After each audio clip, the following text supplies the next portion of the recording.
ప్రభు అయిన యేసు క్రీస్తు నామంలో మీ అందరికి వందనములు. హల్లెలూయా.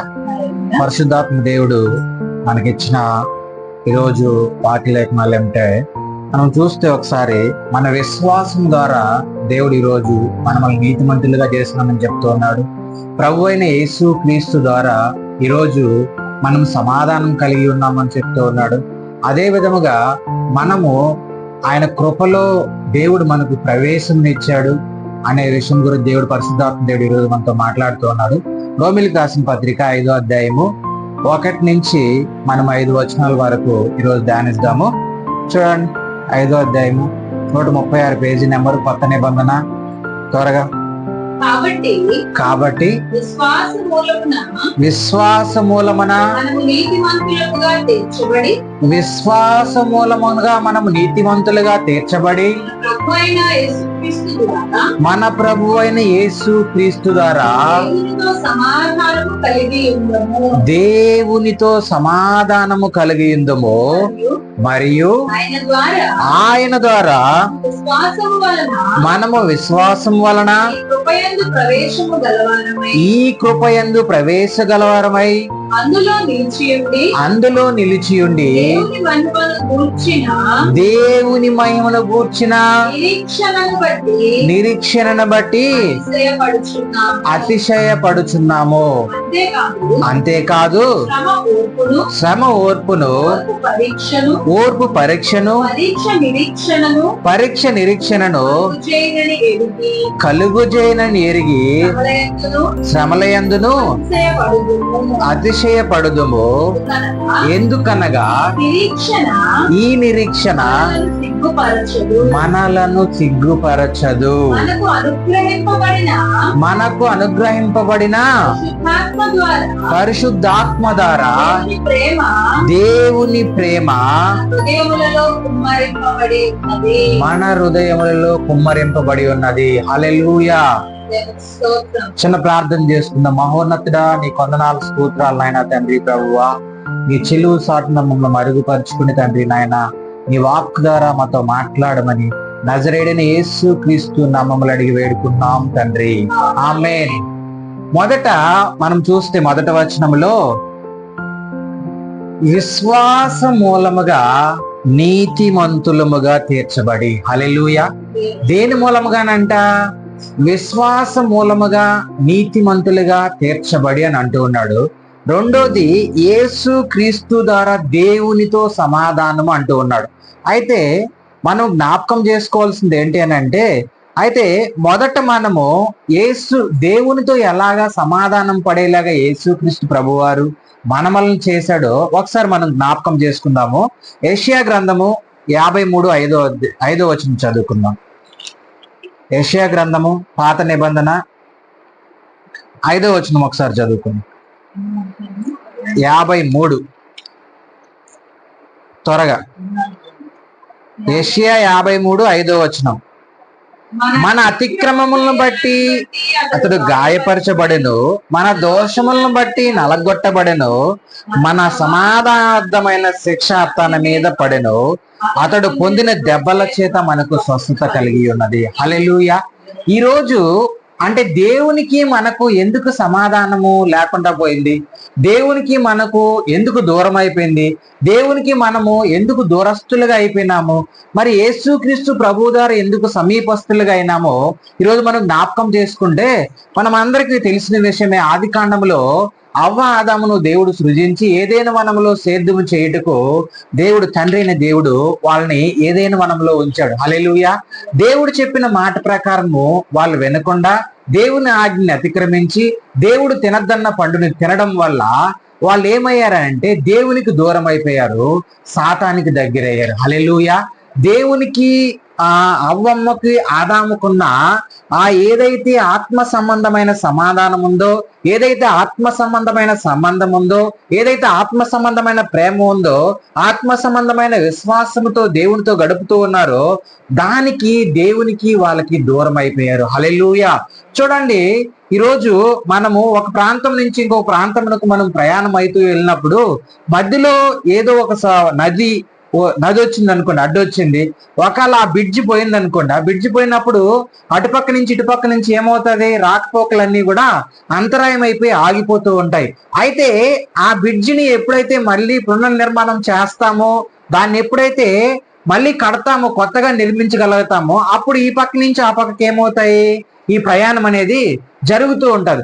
అయితే మన ప్రయాణము చూడండి, ఏదైనా వనములో అవ్వమ్మ ఆదాముతోనే మనిషి ప్రయాణము దేవునితో ఆగిపోవడం జరిగింది. ఎందుకనంటే దేవుడు చెప్పిన మాటను వాళ్ళు అతిక్రమించారు. దేవుడు ఏం చెప్పాడు, ఆదాము ఈ తోటలో ఉన్న పండ్లన్నీ నువ్వు తిను, హ్యాపీగా జీవించు, సేద్యం చేసుకో, నువ్వు నువ్వు నీ భార్య సుఖముగా జీవించు అని చెప్పాడు. అయితే ఆదాముకి ఒక మాట చెప్పాడు, ఆ తోట మధ్యలో ఉండే పండును మాత్రము తినొద్దన్నాడు. అయితే ఎప్పుడైతే ఆదాము అవ్వమ్మ దేవుడి మాటని అతిక్రమించి సాతాను మాటను విన్నారు, వీళ్ళు ఎవరి మాటను విన్నారు, సాతాను మాటను విన్నారు. దేవుడు చెప్పిన మాటను వదిలేసి సాతాను మాటని విన్నాడు. హల్లెలూయా. ఎప్పుడైతే అవ్వమ్మ వినిందో, ఆ పండుని తినకముందే తన హృదయంలోకి ఏమొచ్చింది, ఒక ఆశ వచ్చింది, ఒక కోరిక వచ్చింది, ఒక అనుమానం వచ్చింది.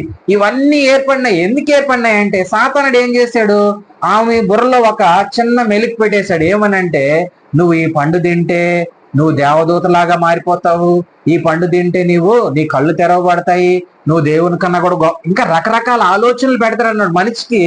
ఇప్పుడు చూడండి, మనకేదైనా ఎవరైనా చెప్పారనుకోండి, నువ్వు ఇలాగ ఇది స్టార్ట్ చేస్తే నువ్వు ఉన్నతమైన పొజిషన్ లో ఉంటావు, నువ్వు ఇలాగుంటావు అలాగుంటావు అని చెప్పి, అంటే మంచిగా వెళ్ళే మార్గంలో ఏం చేస్తుంటారంటే కొంతమంది మనల్ని సైడ్ ట్రాక్ లేక నడిపిస్తూ ఉంటారు.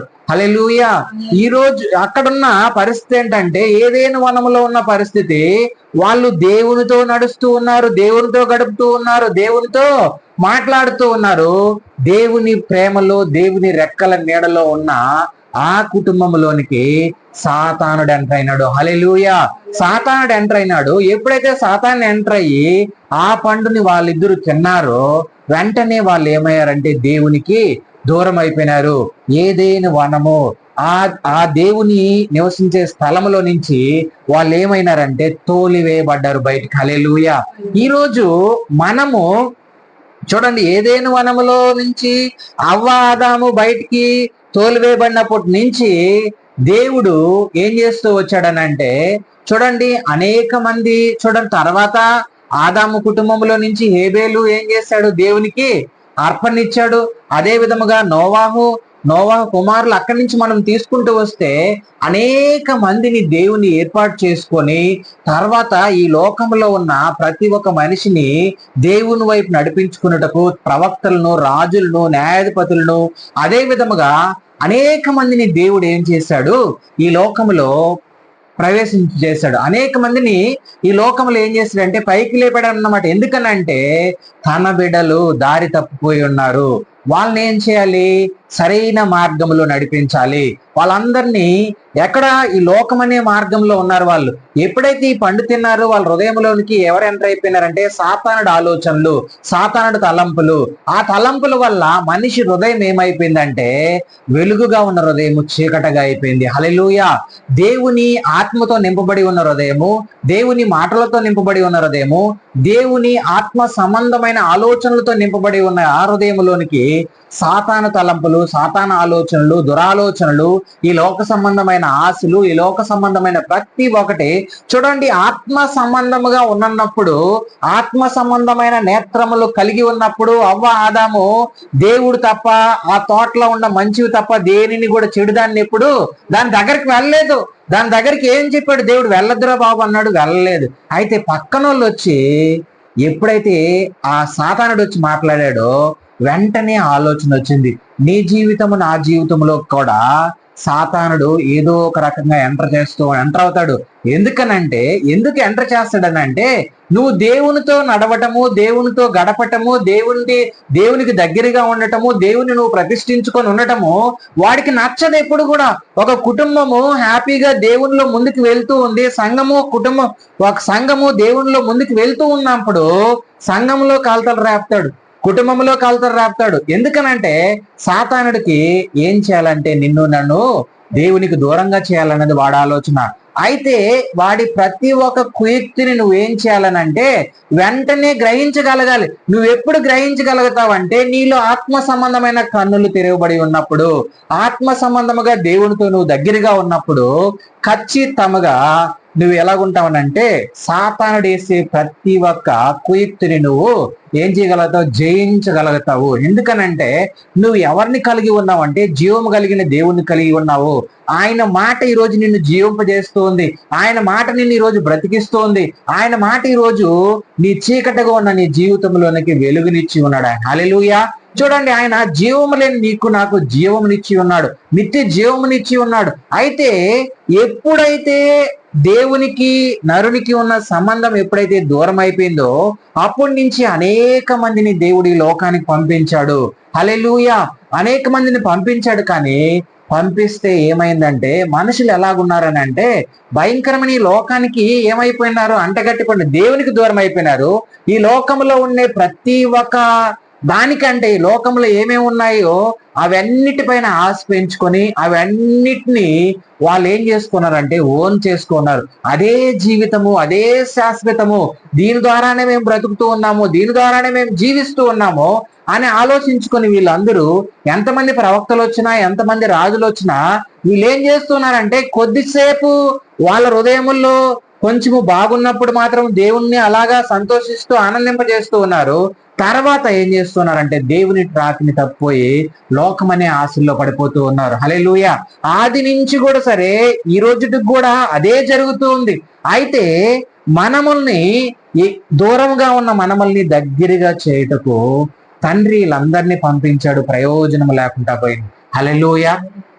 అందుకనే యేసు క్రీస్తు ప్రభువారిని ఈ లోకముని ఎంతో ప్రేమించి తండ్రి ఈ లోకమునకు తన కుమారుని పంపించాడు. హల్లెలూయా. ఎందుకు పంపించాడు? ఎందుకు ఆయన పంపించాడనంటే దేవునికి మనకున్న దూరమును దగ్గరగా చేయుటకు. హల్లెలూయా. దేవునికి మనకున్న ఆ ఎడబాటును దగ్గరగా చేయుటకు దేవుడు తన కుమారుణ్ణి లోకానికి పంపించాడు. ప్రతి ఒక్క పాపిలో ఉన్న పాపమును తీయుటకు, ప్రతి ఒక్క పాపిలో ఉన్న దురాత్మ దుష్ట శక్తులు ఆ హృదయములో ఏమున్నాయో అవన్నిటిని కడిగి వేయుటకు తండ్రి తన కుమారుణ్ణి ఈ లోకానికి పంపించాడు. సరే, తండ్రి తన కుమారుణ్ణి లోకానికి పంపించాడు. ఈ లోకములో ఆయనకు చేయవలసిన పనులన్నీ ఆయన కార్యములు చేశాడు. అయితే ఆయన ఒక ప్రణాళిక ప్రకారం పంపించాడు. ఆయన మరణించి తిరిగి లేస్తే కానీ ఈ లోకమునకు ఏం రాదు? రక్షణ రాదు. ఈ లోకమునకు ఏం రాదు? పాప క్షమాపణ రాదు. అందుకనే తండ్రి ఈ లోకానికి కుమారుని పంపించాడు. హల్లెలూయా. చూడండి, ఆయన రక్తము చిందిస్తే కానీ మన రక్తములో కలిసి ఉన్న పాపము, మన రక్తములో కలిసి ఉన్న శాపము, మన రక్తములో కలిసి ఉన్న దురాలోచనలు అన్నిటినీ కూడా సరే ఆ నజరేయుడైన యేసు రక్తముల ద్వారా కడగబడితే కానీ నువ్వేమవ్వు? నీతిమంతుడవ్వు. నువ్వేమవ్వు? దేవునితో సమాధానం పడలేవు. నీకేం రాదు? రక్షణ రాదు. అయితే ఆయన రక్తంతో కడగబడితే ఖచ్చితంగా నీకేమొస్తుంది? రక్షణ వస్తుంది, మారు మనసు వస్తుంది, పాప క్షమాపణ వస్తుంది. అందుకని తండ్రి తన కుమారుని పంపించాడు. అయితే తండ్రి తన కుమారుని పంపించి ఆయన ఈజీగా వచ్చి ఏదో డామ్ డూమ్ అని అలాగే వెళ్ళిపోలేదు. ఇలాగ ఒక మెరుపులాగా వచ్చి వెళ్ళిపోలేదు. ఆయన ఈ లోకంలోకి వచ్చాడు. ఆయన కన్యక గర్భమునందు పుట్టాడు. ఈ లోకంలో ఒక సాక్ష్యం కలిగిన జీవితం కలిగినాడు. అనేక మందిని దేవుని తోటి తిప్పాడు, అనేక మందిని రక్షించాడు. అదే విధముగా ఆయన సిలువలో నీ కొరకు నా కొరకు మరణించాడు. హల్లెలూయా. ఎందుకు మరణించాడు? చూడండి, ఆయన మన వల్ల ఎలాంటి బాధలు అనుభవించాడో యెషయా గ్రంథము 53:5 మనం చదువుకుందాం. చూడండి, మన అతిక్రమ క్రియలను బట్టి అతడు గాయపరచబడ్డాడు. ఏమయ్యాడంట? మన అతిక్రమ క్రియలను బట్టి ఎందుకు గాయపరచబడ్డాడు? ఆయన కొరడా దెబ్బలు తిన్నాడు. ఎందుకని? మన అతిక్రమములు, మనం చేసి ఉన్న దోషములు ఆది నుంచి అవ్వ ఆదాము దేవునికి దూరమైనప్పటి నుంచి ఆ సంతానంలోనే అందరూ వస్తూ ఉన్నారు. అక్కడి నుంచే వస్తూ ఉన్నారు. అక్కడి నుంచి పాపం ఏమొస్తూ ఉందంటే తరము వెంబడి తరము అది వెంబడిస్తూనే ఉంది. దీనికి పరిష్కారము నజరేయుడైన యేసు క్రీస్తు ప్రభు వారు మరణించి తిరిగి లేస్తే కానీ దానికి ఏం రాదు? పరిష్కారం రాదు. అందుకని మన అతిక్రమ క్రియలను బట్టి ఆయన ఏమయ్యాడంట? నలగగొట్టబడ్డాడు అని అంటున్నాడు. హల్లెలూయా. ఈరోజు ఆయన నలగొట్టబడ్డాడు కాబట్టే ఈరోజు మన హృదయములో మన హృదయమునికి ఏమొచ్చిందో తెలుసా? ఆత్మ సంబంధమైన రక్షణ వచ్చింది. హల్లెలూయా. ఆయన నల్లగొట్టబడ్డాడు కాబట్టి మన శరీరంకి ఏమొచ్చింది, మన ఆత్మకి ఏమొచ్చిందంటే ఆత్మ సంబంధమైన స్వస్థత వచ్చింది. హల్లెలూయా. నువ్వు ఈరోజు ఆరోగ్యముగా ఉన్నావు. దేవుడు నీకు ఆత్మ సంబంధమైన రక్షణ, ఆత్మ సంబంధమైన ఆరోగ్యమును దేవుడు నీకు నాకు ఇచ్చి ఉన్నాడు. మరి కిందకి చదివితే చూడండి, మన దోషములను బట్టి ఆయన ఏమయ్యాడంట? నలగొట్టబడ్డాడంట. హల్లెలూయా. మన దోషములు, మన క్రియలను బట్టి ఆయన ఏమయ్యాడు? నలగొట్టబడ్డాడు. మన సమాధానార్థమైన శిక్ష అతని మీద పడెను. హల్లెలూయా. ఈరోజు ఇవన్నీ ఆయన చేస్తే కానీ ఈరోజు నీకు నాకు దేవునితో సమాధానం అనేది రాలేదు. ఆయన చేయడం వల్లే, ఆయన రక్తము చిందించడం వల్లే ఈరోజు తండ్రి అయిన దేవునికి మనకి ఏమొచ్చింది? సమాధానం వచ్చింది. ఈయన మనిషికి దేవునికి ఎలాగొచ్చాడంటే మధ్యవర్తిగా వచ్చాడు. ఈయన మధ్యవర్తిగా వచ్చి ఏ సంబంధం అయితే తెగిపోయిందో ఆ సంబంధమును ఏం చేశాడు? కలిపాడు. హల్లెలూయా. ఈరోజు చూడండి, మనము ఇండియాలో ఉన్నాము. మన దేశమునకు వేరే దేశాలన్నిటికీ కూడా మధ్యలో ఒక మధ్యవర్తిని ఈ గవర్నమెంట్ ఏం చేస్తుంది అంటే ఏర్పాటు చేసుకుంటది. ఎందుకనంటే మన దేశంలో ఉన్న చూడండి ఏమంటారు, దిగుమతులు ఎగుమతులు ఎలాంటి మన పరిస్థితులన్నిటినీ కూడా ఆ దేశంలోని ఏమైనా మనకు కావాల్సినటివి ఏం చేస్తూ ఉంటామో మనం తెప్పించుకుంటాము. అదే విధంగా మన దేశంలో ఉన్నటివి అక్కడ పంపిస్తూ ఉంటాము. దాన్ని మధ్యవర్తిత్వం అంటూ ఉంటాం. అయితే ఈ మధ్యవర్తి దేశాల మధ్యలో ఉంటది. కానీ పరలోకం అనే పరమునకు నువ్వు చేరాలన్నా, పరలోకములో ఉండే పరమాత్ముడి దగ్గర నువ్వు చేరాలనంటే ఖచ్చితంగా నీకు మధ్యవర్తి అనేది ఒకరు కావాలి. హల్లెలూయా. ఆయనే నజరేయుడైన యేసు క్రీస్తు ప్రభువారు. చూడండి, మనం జ్ఞాపకం చేసుకుంటే ప్రవక్త యాజకుడు ఇద్దరు ఉంటారు. ప్రవక్త అంటే దేవుని దగ్గర నుంచి పొందుకొని మనుషులకి ఇచ్చేవాడు. హల్లెలూయా. దేవుని దగ్గర నుంచి పొందుకొని మనుషులకి ఇస్తాడు. అదే విధముగా యాజకుడు ఏం చేస్తాడంటే మనుషుల దగ్గర నుంచి పొందుకొని దేవుని దగ్గరికి పంపిస్తాడు. హల్లెలూయా. ఏం చేస్తాడు? మనుషుల దగ్గర నుంచి ఏం పొందుకుంటాడంటే వాళ్ళ విజ్ఞాపనలన్నీ, అయ్యా ఇలాగ మా పరిస్థితులు ఉన్నాయి, నువ్వు దేవునికి ఏం చేయాలి?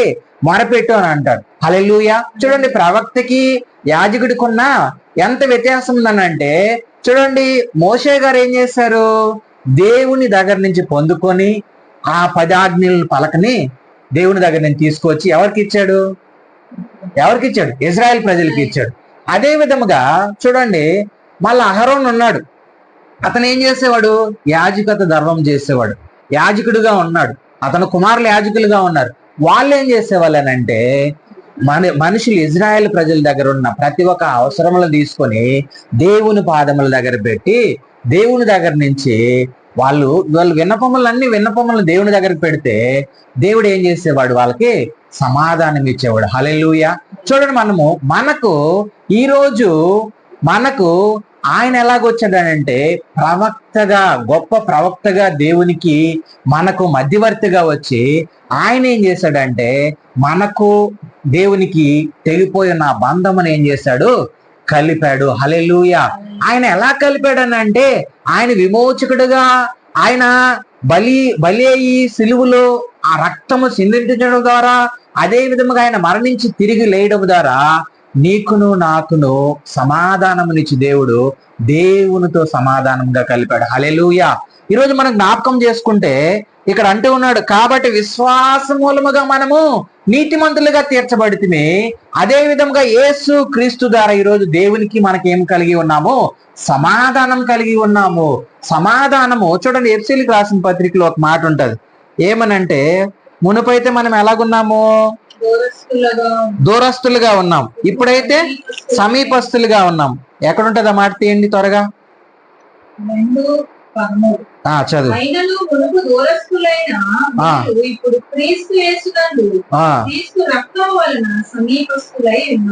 హల్లెలూయా. క్రీస్తు రక్తం వలన ఇప్పుడు ఏమైనా మనము సమీపస్తులమైనాము. మునుపైతే ఎలాగున్నాము? దూరస్తులుగా ఉన్నాము. ఎందుకు దూరం అయిపోయినాము? దేవునికి పాపం వల్ల దూరం అయిపోయినాము. ఈ లోకాశల వల్ల దూరం అయిపోయినాము. ఈ లోక తలంపుల వల్ల మనం ఏమైపోయినాము? దూరం అయిపోయినాము. కానీ ఇప్పుడు క్రీస్తు యేసు రక్తము వలన మనం ఏమైనాము? సమీపస్థులమైనాము. అక్కడ ఎఫెసీయులకు రాసిన 14వ వచనం చదువుమా. ఆయన మన సమాధానమై ఉండి మీకును మాకును ఉండిన ద్వేషమును అనగా విధిరూపకమైన ఆజ్ఞలు గల ధర్మశాస్త్రమును తన శరీరమందు కొట్టివేయట చేత మధ్య గోడను పడగొట్టి మన ఉభయములను ఏకము చేసెను. అంటే ఇక్కడ చూడండి, ఇద్దరు ఉన్నారు. ఇక్కడ ఇజ్రాయెల్ ప్రజలు ఉన్నారు, అన్ని జనాంగం ఉన్నారు. అయితే యూదులు అనుకుంటూ ఉంటారు ఏమనంటే, ఇజ్రాయెల్ ప్రజలు అనుకుంటూ ఉంటారు వాళ్ళు సున్నతి పొంది విన్నాము, ఇదే మాకు రక్షణ భాగ్యము అని అనుకునేవాళ్ళు. కానీ యేసు క్రీస్తు రక్తం ద్వారా ఇప్పుడు ఏమైందంటే, ధర్మశాస్త్రం, ఆజ్ఞలు గల ధర్మశాస్త్రం ఏం చేశాడు? సిలువలో తన శరీరంతో కొట్టివేశాడు. అదే విధముగా అన్ని జనులకు యూదులకు మధ్య ఉన్న ఆ గోడను ఏం చేశాడు? పడగొట్టేశాడు. ఎందుకనంటే ఇప్పుడు అందరూ ఒకే శరీరములో అవయవములుగా చేశాడు. హల్లెలూయా. అందరికీ సమాధానం ఇచ్చాడు. అందరికీ సమాధానమును ఎప్పుడైతే ఈయన ఇచ్చాడో, యేసు క్రీస్తు ద్వారా దేవునికి మనకు సమాధానం వచ్చింది. ఆయన రక్తం ఈ లోకములో చూడండి, మేకపిల్ల రక్తం ఉంది, గొర్రె రక్తం ఉంది, కోడి రక్తం ఉంది, అదే విధంగా జంతువు రక్తం ఉంది. ఈ రక్తములు ఏ ద్వారా ఏం రాలేదు? మనకు సమాధానం రాలేదు. మన ఆజ్ఞలు గల ధర్మశాస్త్రమును ఎవరు పగలగొట్టలేదు. అయితే ఈ విధిరూపకమైన ఆజ్ఞలు గల ధర్మశాస్త్రమును ఆయన శరీరంతో ఏం చేశాడు? పడగొట్టాడు. హల్లెలూయా. మన ఉభయములు ఏం చేశాడంట? ఏకం చేశాడు. మనములందరినీ కూడా ఇజ్రాయేల్ అని లేదు, యూదులని లేదు, గ్రీకు దేశులని లేదు, ఏ మతము లేదు, కులము లేదు, అందరూ కూడా దేవుని శరీరముల అవయవములుగా ఆయన చేసుకున్నాడు. హల్లెలూయా. అదే సమాధానం అని అంటే, ఈ అవయవములన్నీ చెదిరిపోయి ఉన్నాయి, ఆ అవయవములన్నిటినీ కూడా తీసుకొచ్చి ఆయన సంఘములో, ఆయన శరీరములో ఏం చేసుకున్నాడు? కలుపుకున్నాడు. హల్లెలూయా. చూడండి, చూడమ్మా 15వ వచనం చదువు. అక్కడే కొట్టివేసి ఇట్లు సంధి చేయుచు ఈ ఇద్దరిని తన యందు ఒక నూతన పురుషునిగా సృష్టించి తన సిలువ వలన దేశమును సంహరించి వీరిద్దరిని ఏక శరీరముగా చేసి దేవునితో సమాధాన పరచవలనని ఇలాగ చేసిన గనుక హల్లెలూయా. ఆయన మనకి ఏమై ఉన్నాడు? సమాధాన కారకుడై ఉన్నాడు. మనమల్ని ఏకం చేయుటకు ఆయన శరీరమును బలిగా అర్పించాడు. హల్లెలూయా. మనమల్ని ఏకం చేయుటకు, మనమల్ని దేవునితో సమాధాన పరచుటకు, మన ఉభయములను ఏకం చేయుటకు ఆయన శరీరధారిగా ఈ లోకానికి కృపా సత్య సంపూర్ణుడిగా మన మధ్యకు వచ్చాడు. మన పాపములను, మన శాపములను ఆయన సిలువలో భరించాడు. ఆఖరి రక్త బొట్టు వరకు మన కొరకు చిందించాడు. హల్లెలూయా. ఆయన సిలువ ద్వారా మనల్ని ఏం చేశాడు? చూడండి 17వ వచనం చదువు. మరియు ఆయన వచ్చి దూరస్తులైన మీకును సమీపస్తులైన వారికి సమాధాన సువార్త ప్రకటించను. హల్లెలూయా. ఏం చేశాడంట? దూరస్తులకి సమీపస్తులకి ఏం చేశాడు? సమాధాన సువార్తల్ని ప్రకటించాడు. చూడండి, ఈరోజు ఆయన సాక్ష్యము సకల జనులు ఈరోజు ఏం చేస్తున్నారు? ప్రపంచ దేశాలన్నీ కూడా చెప్పుకుంటూ ఉన్నాయి. ఏమనంటే, ఆయన నీ కొరకు నా కొరకు నలగొట్టబడ్డాడు. హల్లెలూయా. నై అతిక్రమములు నా అతిక్రమములు, నై దోషములు నా దోషముల కొరకు ఆయన ఏం చేశాడు? సిలువలో వాటిని జయించాడు. హల్లెలూయా. వాటన్నిటిని నలగొట్టబడి ఈ లోకమును సాతానును జయించాడు. సాతాను తలను ఆయన ఏం చేశాడు? చితగ్గొట్టాడు. హల్లెలూయా. మనం జ్ఞాపకం చేసుకోవాల్సింది ఏంటనంటే, ఈరోజు మనం దూరస్తులుగా ఉన్నామేమో, ఇంకా కూడా ఆయన ఇన్ని చేశాడు మన కొరకు, ఇంకా మనం ఏమై ఉన్నాము? దూరస్తులం అనుకుంటూ ఉన్నామేమో. కాదు, నువ్వు దూరస్తుడు కాదు, సమీపస్తుడివే. హల్లెలూయా. దేవుడు నీ కొరకు 2024 సంవత్సరాల క్రితము ఆయన కుమారుని పంపించి నీ కొరకు నా కొరకు ఆయన ఏం చేశాడు? బలియాగము నర్పించాడు. హల్లెలూయా. నీ పాపములు, నీ దోషములు నా దోషములు, నీ అతిక్రమములు నా అతిక్రమములు, వీటన్నిటి కొరకు ఆయన ఏం చేశాడంటే సమాధాన బలి నర్పించాడు. అదే విధంగా నీ కొరకు నా కొరకు సమాధాన సువార్తను ప్రకటించాడు. మనమలందరినీ దేవునితో సమాధానం పరిచాడు. హల్లెలూయా. మనము చూడండి, మన నీతి మూలం, మనం విశ్వాసం మూలముగా చూడు అబ్రహాము ఎలాగంట, ఆయన విశ్వాస మూలముగా ఏమైనాడు, నీతిమంతుడుగా ఉన్నాడు. ఈరోజు నీ విశ్వాస మూలముగా నువ్వేమవ్వాలి, నీతిమంతుడిగా ఉండాలి, యథార్థవంతుడిగా ఉండాలి. ఎందుకనంటే ఈ రోజు నీ జీవితంలోనికి నువ్వు నీతిమంతుడు అవుటకు, నువ్వు యథార్థవంతుడు అవుటకు, అదే విధముగా నీ పాపము నీలో నుంచి పోవుటకు, అదే విధముగా దేవునితో సమాధాన పరచబడుటకు నీకు ఈజీగా ఇది మాత్రము జరగలేదు. ఇది ఎంతో ఒక ప్రణాళిక ప్రకారము దేవుడు తన కుమారుని పంపించి ఆయన మరణించి తిరిగి లేస్తే గాని నీకేం రాలేదు, ఈ భాగ్యం రాలేదు. ఈరోజు మనము చాలా సంబంధాలు ఏమైపోతూ ఉంటాయి, దూరం అవుతూ ఉన్నప్పుడు మనము చూడండి ఈ లోకంలో మన సంబంధాలు ఏమవుతూ ఉంటాయంటే, సంబంధాలు అంటే బంధువులు, స్నేహితులు, వీళ్ళందరము మన మధ్యలో ఉంటూ ఉన్నప్పుడు మనం జాబ్ చేసే దగ్గర కావచ్చు, ఎక్కడైనా మన కొలీగ్స్ ఎంతో మంది ఉంటాం. కొంతమంది మన బంధాలు ఏమవుతూ ఉంటాయంటే కొన్ని విషయాల్లో దూరం అయిపోతూ ఉంటాయి. అయితే దేవుని ప్రేమ ఏం చేస్తుందో తెలుసా నీకు? ఆ ప్రేమ ఎన్ని సమస్యలున్నా, ఎన్ని అవరోధాలున్నా, ఈ లోకంలో మనల్ని ఎంతమంది మన మొఖాన్ని కూడా ఉమ్మేశారు అనుకోండి, ఆ ప్రేమ ఏం చేస్తుందంటే ఏదో ఒక రకంగా తీసుకెళ్లి మన శత్రువు పక్కనే కూర్చోబెడతాం మనం. హల్లెలూయా. మన శత్రువుతో సావాసం చేపిస్తుంది, మన శత్రువుతో మాట్లాడిస్తుంది. ఎందుకంటే దేవుని ప్రేమ అంత గొప్ప ప్రేమ అది. ఎందుకనంటే చూడండి, ఆయన నా తప్పు చేశారు కదా అని చెప్పేసి దేవుడు వదిలేదు. తప్పు చేశారు నా బిడ్డలు అని చెప్పి వదిలేదు. ఈరోజు మనము ఒకళ్ళు తప్పు చేశారు అనుకోని మన పిల్లలు, మనకి ఏమొస్తుంది, కోపం వస్తుంది, ద్వేషం వస్తుంది, ఈర్ష్య వస్తుంది, ఒకసారి కొట్టేస్తూ ఉంటాం. మనం అనేక పరిస్థితుల్లో పిల్లల్ని ఏం చేస్తూ ఉంటాం అంటే దూరం పెట్టేస్తూ ఉంటాం. తండ్రి అయిన దేవుడు ఇజ్రాయెల్ ప్రజల్ని అలా దూరం పెట్టలేదు. హల్లెలూయా. దూరం పెట్టలేదు. వాళ్ళు ఎన్ని తప్పులు చేసినా మీరు మళ్ళీ నా వైపు తిరిగితే నేనేం చేస్తాను, మిమ్మల్ని క్షమిస్తాను, మళ్ళీ మీరు చూడని పురముల్లోకి నేను పంపిస్తాను, మీరు కట్టని పురముల్లోకి మీరు ప్రవేశిస్తారు, మీరు కష్టపడిని పనుల్ని మీకు ఇచ్చి నేను మిమ్మల్ని సంతృప్తి పరుస్తాను. చూడండి, ఇజ్రాయెల్ ప్రజలు అన్ని చేస్తూ ఉన్నా కూడా సరే ఆ 40 సంవత్సరాలు ఏ రోజు ఇంత చింతాకంత పని చేయలేదు వాళ్ళు. హల్లెలూయా. వాళ్ళు ఏం చేస్తున్నారు, వంట చేసుకున్నారు. వంట చేసే పని కూడా లేదు. దేవుడు ఏం చేస్తున్నాడు, మన్నాను కురిపిస్తూ ఉన్నాడు, కావాల్సిన దగ్గర వాటర్ ఇస్తూ ఉన్నాడు, కావాల్సినప్పుడు మాంసం ఇస్తూ ఉన్నాడు. వాళ్ళు చూడండి, మనము ప్రతిరోజు మనం ఏం చేస్తుంటాం, స్నానం చేస్తూ ఉంటాం, బట్టలు కొత్త వేసుకుంటూ ఉంటాము. ఎందుకనంటే కానీ వాళ్ళు మాత్రము 40 సంవత్సరాలు వాళ్ళు వేసుకున్న చెప్పులు అరిగిపోలేదు, వాళ్ళ బట్టలు ఏమవ్వలేదంట, పాతగెళ్ళలేదంట. హల్లెలూయా. ఎందుకనంటే దేవుని ప్రేమ అలాంటి ప్రేమ. వాళ్ళు తప్పు చేసినా కూడా సరే దేవుడు ఏం చేస్తూ వచ్చినాడంటే వాళ్ళని క్షమిస్తూ క్షమిస్తూ క్షమిస్తూ ముందుకు తీసుకొస్తూ వచ్చినాడు. అయితే మరీ పరిస్థితులు తారుమారైపోతూ ఉన్నప్పుడు దేవుడు ఏం చేశాడంటే వాళ్ళ పితరులను అరణ్యంలో సంహరించాడు. ఎందుకనంటే వీళ్ళైనా భయపడతారు. వీళ్ళు చూడండి, మనం ఏం చేస్తూ ఉంటామనంటే ఎందుకు పితరుల్ని దేవుడు సంహరించాడనంటే వీళ్ళు దేవుని తెలుసుకుని కూడా సరే లోకంలో ఉన్న వాటిపైన ఆశపట్టి లోకంలో ఉన్న వాటిని ఆరాధిస్తూ పూజిస్తూ ముందుకు వెళ్తూ ఉన్నప్పుడు ఇప్పుడు తరం వెంబడి తరం ఏం చేస్తుంది, పిల్లలు ఏం చేస్తారు, తల్లిదండ్రులు ఏం చేస్తారు, పిల్లలు అదే చేస్తారు. అందుకని వీళ్ళని సంహరించామనుకోండి, అప్పుడు సర్వలోకనాథుడిని వీళ్ళు ఏం చేస్తారు, అనుసరించి ముందుకు వెళ్తారని చెప్పి అప్పుడు వాళ్ళకు ఒక భయమును అరణ్యములో దేవుడు కలిగజేశాడు. హల్లెలూయా. ఈ రోజు మనం కూడా సరే మన పిల్లలు మనం ఏం చేస్తాం, మన పిల్లలు కూడా అదే చేస్తారు. నువ్వు సత్యమును అనుసరించే సత్యంలోనే వీళ్ళు వెళ్తారు, అదే విధముగా అసత్యమును అనుసరిస్తే అసత్యంలోనే వాళ్ళు ముందుకు వెళ్తారు.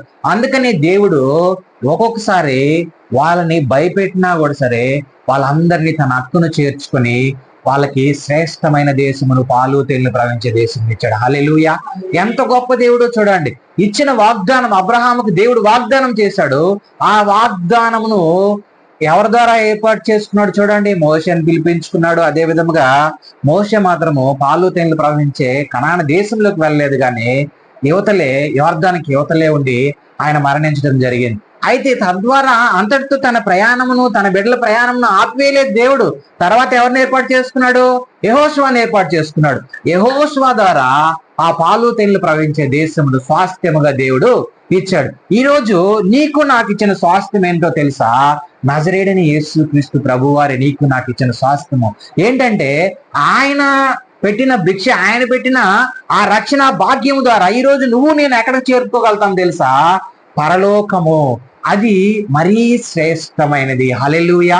చూడండి, పాలు తేనెలు ప్రవహించే దేశంలో ఒకవేళ వీళ్ళు కష్టపడవచ్చు, అనేక సమస్యలు ఏర్పడొచ్చేమో గాని ఇక్కడ మాత్రము పరలోకములో నీకు మాత్రం ఇలాంటి పనులు, నేను ప్రతిరోజు నిద్రలేయాలి, పలాంటి డ్యూటీ చేయాలి, పలాంటి టయానికి వెళ్ళాలి, పలాంటి దగ్గరికి వెళ్ళాలని లేదు. నువ్వు దేవుణ్ణి స్తుతించే టైము, నువ్వు దేవుణ్ణి ఆరాధించే టైము, దేవునితో గడిపే టైం తప్ప ఇంకా వేరే పని అంటూ నీకు పరదేశంలో పరలోకంలో ఉండదు. హల్లెలూయా. అయితే నువ్వు జ్ఞాపకం చేసుకోవాల్సింది ఏంటంటే, ఇక్కడ చూడండి, మనము ఈరోజు నీతిమంతులుగా మారి ఉన్నామన్నా, ఈరోజు యథార్థంగా మారి ఉన్నామన్నా, ఈరోజు దేవునితో సమాధానం కలిగి ఉన్నామన్నా ఆయన వల్లనే. ఎవరి వల్ల? యేసు క్రీస్తు ప్రభు వలనే ఈరోజు మనము దూరంగా ఉన్న మనము సమీపస్తులుగా అయినాము. దేవునికి దూరంగా ఉన్న మనకు సమాధానం ఇచ్చాడు. ఈరోజు మనము నీతిమంతులుగా చేశాడు, యథార్థవంతులుగా చేశాడు. చూడండి 2వ వచనం ఒకసారి చదువమ్మా. మరియు ఆయన ద్వారా మన విశ్వాసము వలన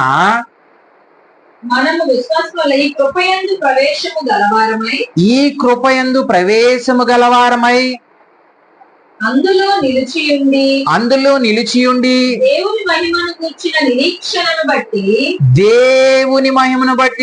నిరీక్షణను బట్టి అతిశయపడుచున్నాము. చూడండి, మరియు ఆయన ద్వారా మనము విశ్వాసం వలన. ఎవరి ద్వారా? మరియు ఆయన ద్వారా, యేసు క్రీస్తు ప్రభువు ద్వారా, మనలో ఉన్న విశ్వాసము ద్వారా ఈ కృపయందు ప్రవేశం. ఏ కృప? దేవుని తండ్రి అయిన దేవుని కృపలో మనం ఏం చేస్తూ ఉన్నాము? ప్రవేశించగలుగుతూ ఉన్నాము. హల్లెలూయా. దేవుని కృపలో మనం ఈరోజు ఏమై ఉన్నాము? ప్రవేశించగలుగుతూ ఉన్నాం. ఆ కృప ఏంటో ఒకసారి చూడండి. ఎఫెసీయులకు రాసిన పత్రిక 2:18 చూడమ్మా త్వరగా. ఆయన ద్వారానే మనము ఉభయులము ఒక్క ఆత్మయందు తండ్రి సన్నిధికి చేరగలిగి ఉన్నాము. చూడండి, హల్లెలూయా. ఇక్కడ అంటూ ఉన్నాడు, ఆయన ద్వారానే మనము ఉభయములు ఒక ఆత్మయందు తండ్రి సన్నిధికి చేరగలుగుతూ ఉన్నాం. ఒక ఆత్మ, ఒకే ఆత్మ ద్వారా మనం ఏం చేస్తాము? తండ్రి సన్నిధికి ఈరోజు చేరగలుగుతూ ఉన్నాము. అయితే ఇంతకు ముందు మనకి ఏం లేదు, మనము దూరంగా ఉన్నాము. ఈ రోజు ఈయన ఆత్మ ద్వారా, యేసు క్రీస్తు ప్రభువారు ఆత్మ ద్వారా, ఒకే ఆత్మ ద్వారా ఈరోజు మనం ఎక్కడికి చేరగలుగుతూ ఉన్నాము? తండ్రి సన్నిధిలోకి మనము చేరగలుగుతూ ఉన్నాము. హల్లెలూయా. ఈరోజు తండ్రి సన్నిధిలోకి మనము చేరగలుగుతూ ఉన్నాం. చూడు 3:12 చదువమ్మ ఒకసారి. అందులోనే ఆయన యందలి విశ్వాసము చేత ధైర్యమును నిబ్బరమైన ప్రవేశమును ఆయన బట్టి మనకు కలిగి ఉన్నది. ఈరోజు చూడండి, యేసు క్రీస్తు చూడండి, ఆయన యందలి విశ్వాసము చేత ధైర్యమును నిబ్బరమైన ప్రవేశమును ఆయన బట్టి మనకి ఏమై ఉన్నది? కలిగి ఉన్నది. చూడండి, ఒకానొక దినమున మనకి ఎక్కడికి లేదు? ప్రవేశం ఉందా లేదా? లేదు. ఈ రోజు మనము ఆయన కృపలో ప్రవేశించగలుగుతూ ఉన్నాము. హల్లెలూయా. ఎంత కనికరం కలిగిన దేవుడు ఒకసారి జ్ఞాపకం చేసుకోవాలి. మనము సమీపస్తులు కాదు, దూరస్తులుగా ఉన్నాం, అయినా సమీపస్తులుగా చేస్తాడు. ఈరోజు ఆయన కృపలో చూడండి, యోహాను రాసిన పత్రికలో 1వ అధ్యాయంలో ఉంటది, కృప వెంబడి కృపను ఆయన మనకు అనుగ్రహించి ఉన్నాడు. హల్లెలూయా. కృప వెంబడి కృపను మనకేం చేసి ఉన్నాడు? అనుగ్రహించి ఉన్నాడు.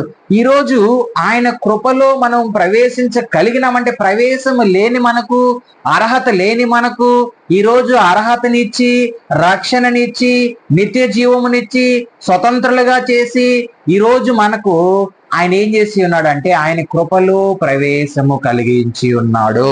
హల్లెలూయా. చూడండి, హెబ్రీయులకు రాసిన పత్రిక ఒకసారి తీయమ్మా, 10వ అధ్యాయము.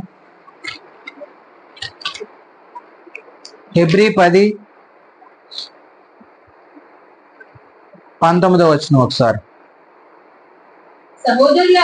సహోదరులారా, మార్గమున అనగా నూతనమైనది జీవము గలది ఆయన శరీరమున తెర ద్వారా మార్గమున ఆయన రక్తము వలన పరిశుద్ధ స్థలమును ప్రవేశించుటకు మనం ధైర్యము కలిగిందుము గనుక. హల్లెలూయా. ఈరోజు చూడండి, ఈరోజు ఇంతకుముందు మనము హెబ్సీలకు రాసిన పత్రికలో ప్రవేశించుటకు దేవుడు ఏం చేశాడు? ఆయన ద్వారా విశ్వాస మూలముగా మనకి ఏమి ఇచ్చాడు? ధైర్యం ఇచ్చాడు. ఎందులో ప్రవేశించుటకు? ఆయన కృపలో ప్రవేశించుటకు. అదే విధముగా ఈరోజు ఇక్కడ అంటూ ఉన్నాడు, యేసు మన కొరకు ప్రతిష్ఠించుకున్న మార్గము. ఏ మార్గము ప్రతిష్ఠించుకున్నాడు ఆయన? ఏ మార్గము? చూడండి, తండ్రికి మనకు దూరంగా ఉన్న మనల్ని సమీపిస్తులుగా చేయుటకు ఆయన సిలువలో సైతం మరణించిన మార్గం ఒకటి. హల్లెలూయా. చూడండి, ముందు ఆయన పరలోకములో ఉండి పరమాత్ముడు పక్కన ఉండి ఆయన విడవకూడని భాగ్యమును విడిచి ముందు ఈ లోకమునకు వచ్చిన మార్గం ఒకటే. చూడండి, ఇంకొకటి ఆయన మన కొరకు ఈ లోకములో సువార్తను ప్రకటించిన మార్గం ఒకటి. మూడో మార్గం ఏంటో తెలుసా? ఆయన మరణించాడు. అదే విధముగా ఆయన మరణించటం వల్ల ఒకే ఆత్మలో మనలందరినీ పాలివారిని చేసి దేవునికి మనకున్న మధ్య గోడను పడగొట్టి ఈరోజు ఆయన సరళము చేసి ఒకే ఒక మార్గము, నేనే మార్గము సత్యము జీవము. హల్లెలూయా. ఆయనే మనకు మార్గమునై ఉన్నాడు. యేసు క్రీస్తు ప్రభు వారే నీకు నాకేమై ఉన్నాడు? మార్గమునై ఉన్నాడు. నువ్వెక్కడికి ప్రవేశించాలంటే మార్గమై ఉన్నాడు. ఆయన కృపలోకి నువ్వు ప్రవేశించాలన్నా యేసయ్య కావాలి నీకు ముందు. హల్లెలూయా. ఆయన మార్గంలో నువ్వు వెళ్ళాలన్నా యేసు క్రీస్తు అనే మార్గమును నువ్వు తెలుసుకోవాలి. ఈ లోకంలో నువ్వు ఎన్నో మార్గములు తెలుసుకుంటూ ఉన్నావు, కానీ జీవము కలిగిన మార్గమును నువ్వు తెలుసుకోలేకపోతూ ఉన్నావు. అయితే దేవుడు నీతో మాట్లాడుతూ ఉన్నాడు. ఈరోజు ఏం చెప్తున్నాడో తెలుసా? నీవు నా మార్గంలోనికి వస్తే నీకు నిత్య జీవమును ఇస్తానంటూ ఉన్నాడు. హల్లెలూయా. నీవు నా మార్గమును తెలుసుకుంటే నేను దీన్ని రక్షిస్తాను. నీవు నా మార్గమును తెలుసుకుంటే నా ప్రేమను నీకు పంచిపెడతాను.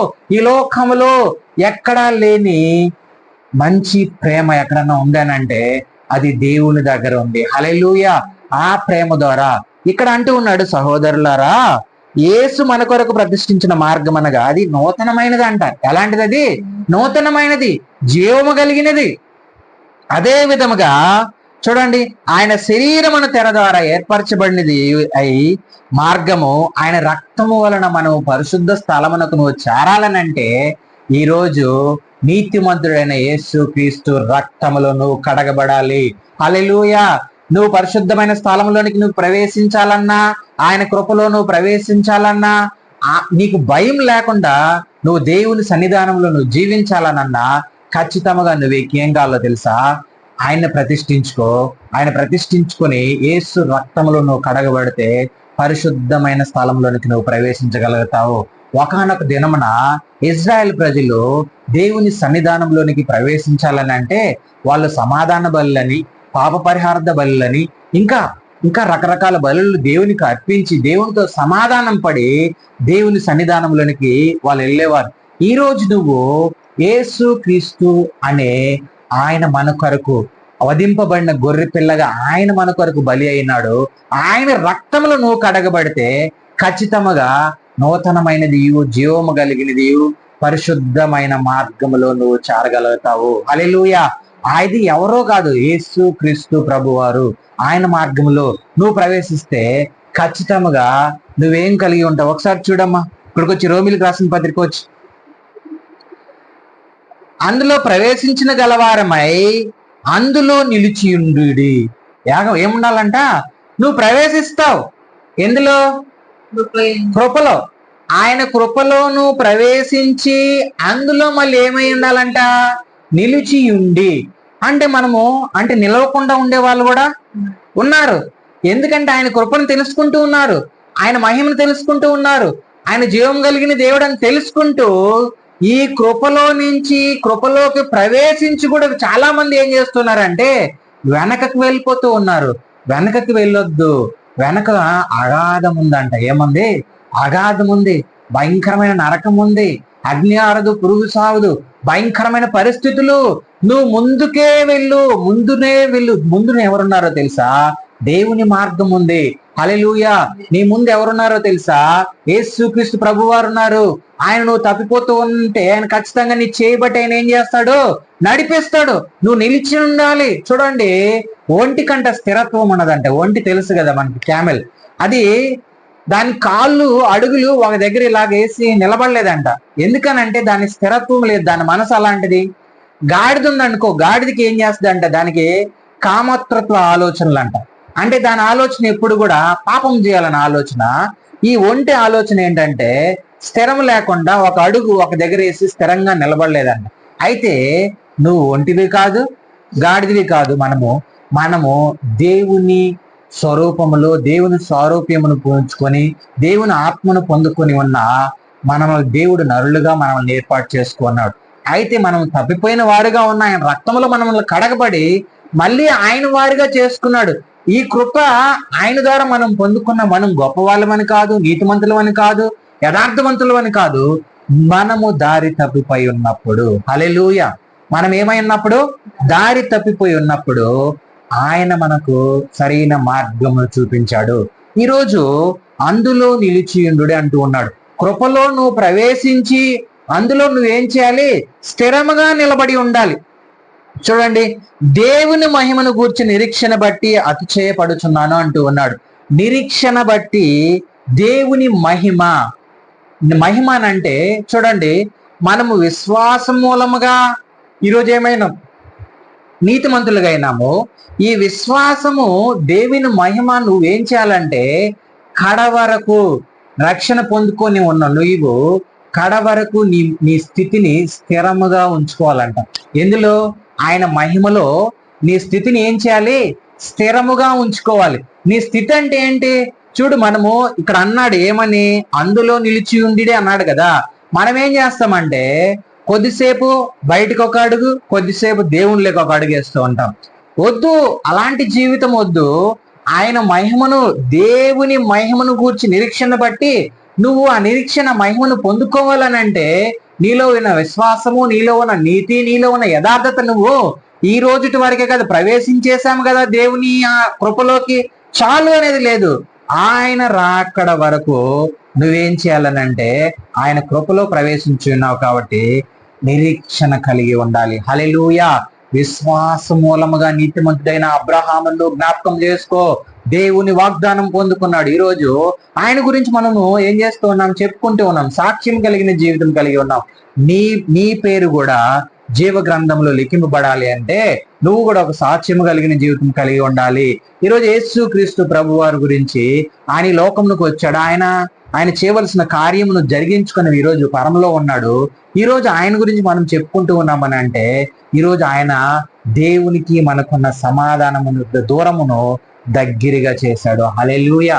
ఈరోజు ఇక్కడ చెప్తున్నాడు ఏంటంటే దేవుని మహిమను గురించిన నిరీక్షణ నువ్వు ఎప్పుడు వరకు ఉండాలి? ఆయన రాకడ వరకు నువ్వు ఎదురు చూస్తూనే ఉండాలి.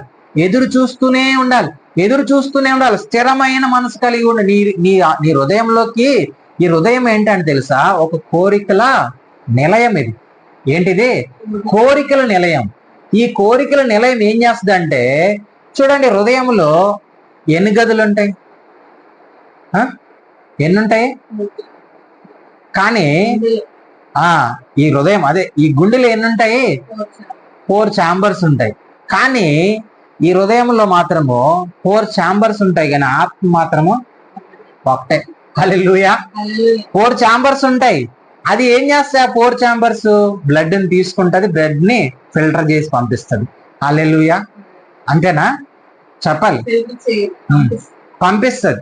అదే ఆ బ్లడ్ ని ఏం చేస్తుంది? మన బాడీలో అన్నిటికీ కూడా పంపిస్తుంది. ఈరోజు కానీ ఈ గుండెలో 4 ఛాంబర్స్ ఉంటాయి, కానీ ఈ గుండెలో ఉండే ఆ లబ్ డబ్ అనే శబ్దం ఉందా, అది మాత్రం ఒకటే. ప్రతి ఒక్కరికి 4-5 ఉండవు ఆత్మలు. హల్లెలూయా. కానీ దురాత్మ ఒకవేళ నీలో వచ్చింది అనుకోండి, దురాత్మ నీలో ఉంటే అది అన్ని గదుల్లో, ఇప్పుడు 4 గదులు ఉన్నాయి ఇక్కడ గుండెలో, ఆ 4 గదులు 40 గదులు చేసుకుంటది. అది ఏం చేసుకుంటది? 40 గదులు చేసుకుంటది. ఎందుకనంటే ఆ దురాత్మ నిన్ను ఏం చేస్తుంది అంటే లోకంలో నడిపిస్తుంది, లోకంలోనే ఆశలేక నడిపిస్తుంది, పాపం వైపు నడిపిస్తుంది, తాగుడు, బానిసత్వము, ఇంకా రకరకాల ఆలోచనలు అన్నిటినీ కూడా నీ హృదయంలో పెట్టి నిన్ను కలవర పెట్టి ఏం చేస్తుంది? మళ్ళీ దేవునికి దూరం చేస్తుంది. కానీ ఈ రోజు నువ్వు దేవునికి దగ్గరై ఉన్నావు అని అంటే అది అంత ఈజీగా జరిగింది కాదు. పరలోకములో ఉన్న తండ్రి తన కుమారుని లోకానికి పంపించి ఆయన మరణించి తిరిగి లేస్తే గాని నీకేం రాలేదు, ఆ రక్షణ భాగ్యం రాలేదు. ఆ ఆత్మను నువ్వు మళ్ళీ పొందుకున్నావు. ఆ ఆత్మ ఎప్పుడైతే నీలో ఉన్న దురాత్మ పోయి దేవుని ఆత్మ నీళ్ళకి ఎప్పుడు వచ్చిందనంటే, ఆయన చూడండి ఒక మాట ఉంటది, 5వ వచనం చదువు. పరిశుద్ధాత్మ అనంట, చాలు చాలు, పరిశుద్ధాత్మ అనందా.